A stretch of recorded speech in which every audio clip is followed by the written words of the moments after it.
me to TalkFCB and welcome back here to the channel, guys. It is, of course, the day of El Clasico. What I thought I'd do here for you today, there's a lot of intrigue, of course, in our lineup. What exactly is going to happen tonight in El Clasico? And for that reason, I thought I'd bring you some pre-match talk. What's going on this morning in the Spanish media? What are they expecting, not only from Barcelona, but also from the side of Real Madrid? There's big decisions, as we discussed yesterday, in both camps for both managers to really sort out and put their cards on the table. We are going to be discussing all of that talk coming right up. So first of all, if we look at the Spanish newspapers, of course, in Barcelona this morning, Sport and MD in full voice ahead of El Clasico. Sport have gone with the headline, "May God bless El Clasico," with a picture, of course, of Lionel Messi. Mundo Deportivo have gone with Messi key. They're both very excited, of course, with Messi being included in the official squad list. But when it comes to the Madrid media, they right now are very, very confused. They've certainly been left guessing over the inclusion of Lionel Messi, with AS this morning going with the headline of Messi mystery. Real Madrid right now are not quite sure what's going to happen. They don't know if Messi is going to start. They don't know whether he's going to be on the bench. And I think that in itself is absolutely perfect for us. Whether Messi plays, whether Messi doesn't, the most important thing is there's a bit of confusion there. Real Madrid aren't exactly sure what's going to happen. They've got to plan accordingly. And to be honest, Solari in the build-up to this one is having to do two things. He's having to plan for Messi, but he's also having to plan without. So a lot of work will have gone into this from Real Madrid's side, and right now, they don't know what's going to happen. Because the latest on Lionel Messi right now is very simple. The decision was not made yesterday. Nothing at all yesterday was final. All that we knew was Messi was included in the squad, and other than that, there was nothing at all concrete. Right now, it's still going down to the wire. As of right now, Messi is being assessed minute by minute, hour by hour, and they're leaving it until the very, very last minute here to decide whether he plays in El Clasico tonight. And I think looking at that, there's definitely concern. There's concern over Messi simply because if he was fine, if he was 100%, we would be hearing now that Messi is going to be okay to play. They're going to leave it though until the last minute, and it's going to be Messi himself who's going to decide whether he's fit to play. If he feels okay, if he feels 100% or very close to it, the chances are he's going to want to be out there tonight and he could start this game. And just to be clear as well on Ousmane Dembele, a player of course who's not going to be involved in any capacity in El Clasico tonight, but just to be clear, there's no relapse or anything like that with his injury. He's completely over that. He's completely over the fever that kept him out for a few days as well. All that happened was this game came probably 1, maybe even 2 days, just a bit too soon for Dembele, and for that reason, he hasn't been risked in this game because of that match fitness. However, he's going to be fine for Sunday. The Spanish media right now believe that he's going to be absolutely fine to go to Athletic Bilbao on Sunday, a big, big league game for us, and they even say he could be in line to start that game. At the Camp Nou tonight, of course, there should be a fantastic atmosphere, and Barcelona players will be wearing special shirts tonight with their names displayed in order to celebrate the Chinese New Year. A number of clubs have done this right across the past few days or so, and Barcelona will be wearing these special shirts tonight. And if you just look here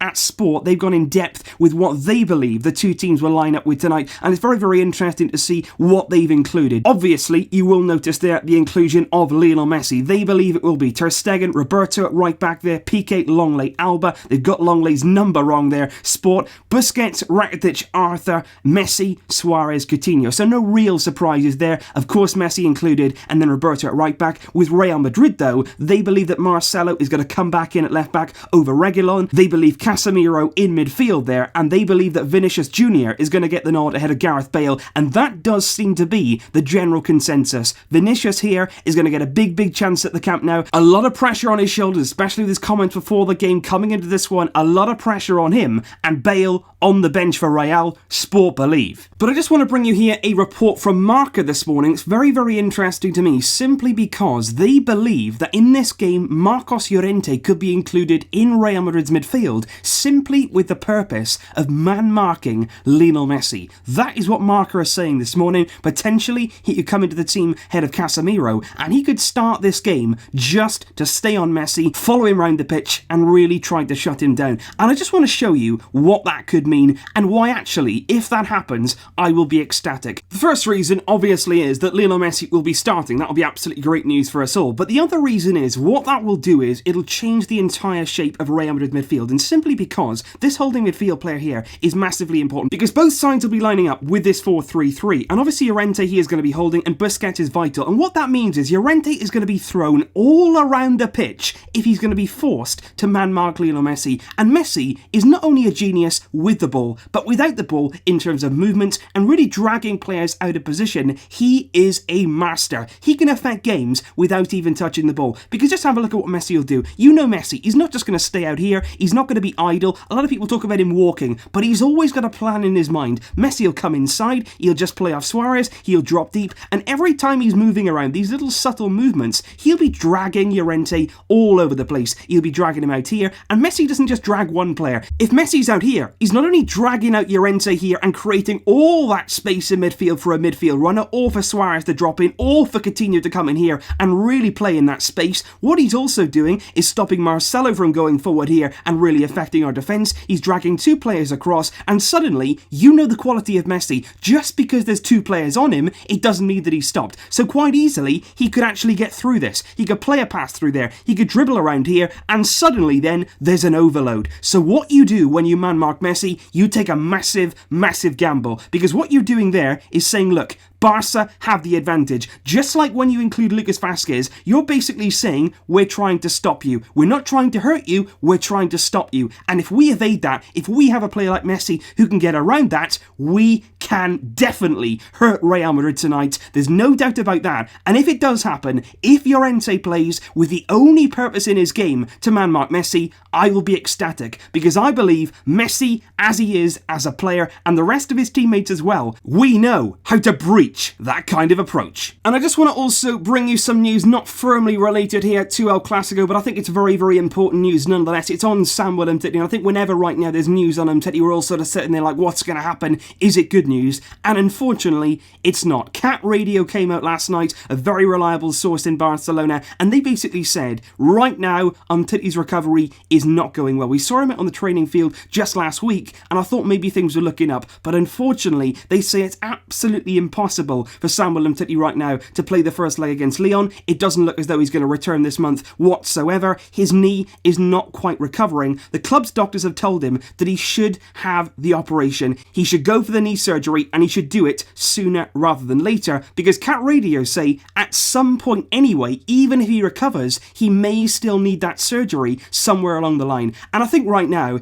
it's just becoming obvious. Obviously, Umtiti has the hope in himself. He believes himself that he can come through this and recover on his own. But I think right now the club have got to say, look, you've got to have the surgery. You've got to go and do this, because we could have acted on this months ago. I've said this a lot of times. We could have been well into the process by now, and it just seems like we're delaying the inevitable. It just seems like we're wasting time here when he might need the surgery anyway. Knees are very delicate. Knee injuries are very difficult to overcome. If you can have that surgery, which will sort it, which will help it, which will heal it, I think go ahead and do that, certainly. I'm no expert by any means, but I just think the club now, they're certainly growing a little bit impatient here. They have always wanted Umtiti to have that surgery, and he's just been resisting it. But I think as time goes on, it looks more and more likely, unfortunately. And I want to finish with this, guys. Just have a little look at this picture here, and that right there is Nike's version of a Barcelona away shirt. And I just want to say now, what on earth are they thinking about? That came out this morning, again in the Spanish media. A bit of news for you this morning, a bit more light-hearted, without the pressures of El Clasico. Just have a look at that shirt. And Barcelona, let me tell you now, Barcelona said no. Straight away, they sent that back to Nike. They said, no chance. We are not having that as a Barcelona shirt. We don't want a white shirt, and we don't want anything looking like that. But it just begs the question here. You see a lot of designers on social media who create these fantastic concept kits. You know, people who are